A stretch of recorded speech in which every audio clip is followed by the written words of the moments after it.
So students, in last video we have completed till here. So from this video I'm going to show you a new topic, that is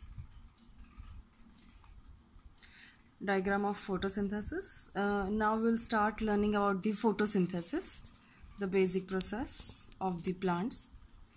So here diagram shows very basic things. As we all know that 4 components are required for photosynthesis, that you can see here clearly: carbon dioxide, sunlight, chlorophyll, water and minerals. All these 4 components will be absorbed or will be taken by plants, and as a product it will gives us oxygen as well as glucose it will make inside it. So this diagram can also be asked for 2 marks question in exam. So you need to draw this diagram as it is very easy diagram. So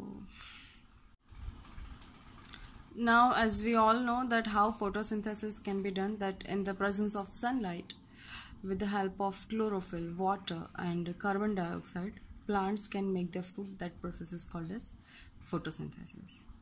So during photosynthesis, chlorophyll containing cells of leaves, in the presence of sunlight, that they use carbon dioxide and water to synthesize carbohydrate. Here you need to understand that plants are mainly making their food in the form of carbohydrate, but it doesn't mean that only carbohydrate they are making. Okay, but mainly they are making in the form of carbohydrate. This process can be represented as an equation as given below. Okay, so here how can you write the process of photosynthesis in the form of equation? So this equation can be asked for 1 mark question, students. So carbon dioxide plus water, and arrow is given. On arrow you have to write sunlight and chlorophyll. On arrow you have to write sunlight and chlorophyll. So, and that will gives us carbohydrate and oxygen.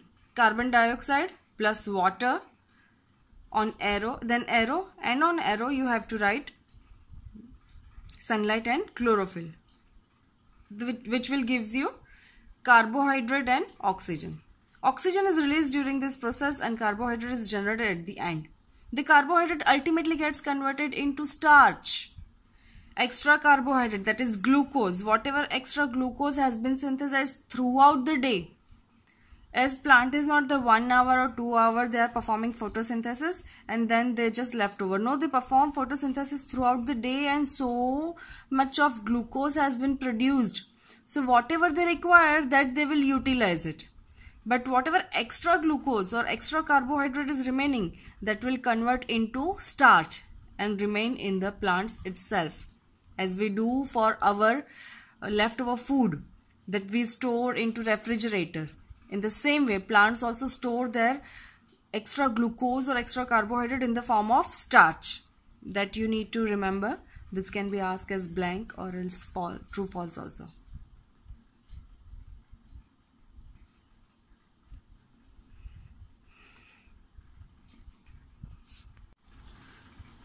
So as we have completed the photosynthesis process, afterwards we'll start with the another thing, that is some plants are having red color, brown color or else yellow colored leaves. So does it mean that they do not have chlorophyll? No, it's not like that, students. So if they have red color or brown color or any of the other color than green, other than green color, they also have chlorophyll inside it. The leaves other than green also have chlorophyll. The very first line, read it properly. The leaves other than green also have chlorophyll. But what is the reason that they appear in a different color? The reason is that only the large amount of red, brown and other pigments mask the green color. Green color is covered by such more amount of other colors pigment. Red colored pigment or else brown colored pigment are much in number as compared to green color. So that's why they appear as red or else brown. Photosynthesis takes place in these leaves too. No matter what color a leaf have, they always perform photosynthesis because they all contain chlorophyll inside it. Now come to the next, that is algae. Slimy green patches in the pond or in other stagnant water bodies are called algae.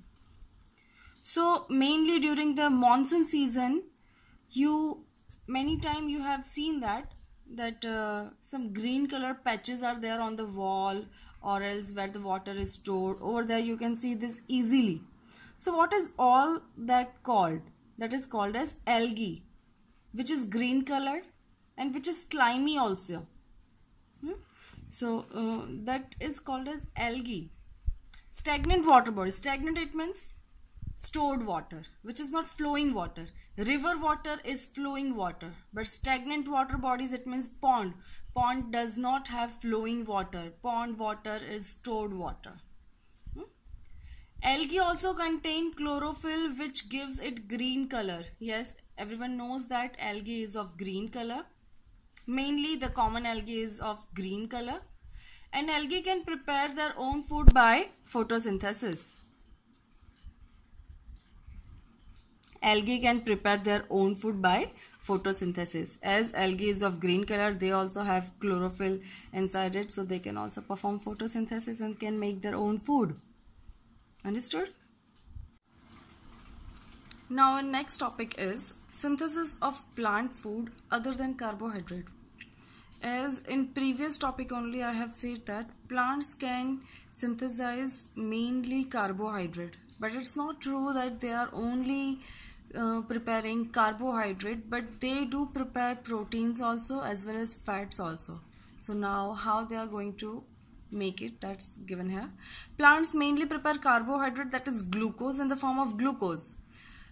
And carbohydrates are made up of carbon, hydrogen and oxygen. Please focus on this. Carbohydrates are made up of carbons, hydrogen and oxygen. Plants also prepare protein as food, but for protein nitrogen is required and plants cannot directly take nitrogen from the atmosphere. As we all know that nitrogen is present in the abundance amount in the atmosphere, but direct, as carbon dioxide is taken directly by the plants, but nitrogen gas cannot be taken directly by the plants. So what happened? So whatever atmospheric nitrogen is there, that will be converted by some bacteria. Which bacteria? That we will later on discuss it. But some bacteria are there who will convert that atmospheric nitrogen into usable form and release into soil. And whatever soil nitrogen is there, that nitrogen will be absorbed by the plant roots, and through that nitrogen will enter into the plant system. So students, make sure that plants are using nitrogen, but not directly atmospheric nitrogen, but once it has to be absorbed by that bacteria, it has to be into the usable form of plant through that bacteria in the soil, and then through soil only plants can absorb nitrogen gas. So by using this nitrogen, plants can make protein. In this way, plants fulfill their nitrogen requirement. Plants can synthesize carbohydrate, as we all know, in the form of glucose mainly, and extra glucose will be stored into starch. Then it makes protein also with the help of nitrogen, but not atmospheric nitrogen. It will be soil nitrogen. And fats in the form of peanut, all the nuts, then mustard, that is a form of fat only from plant.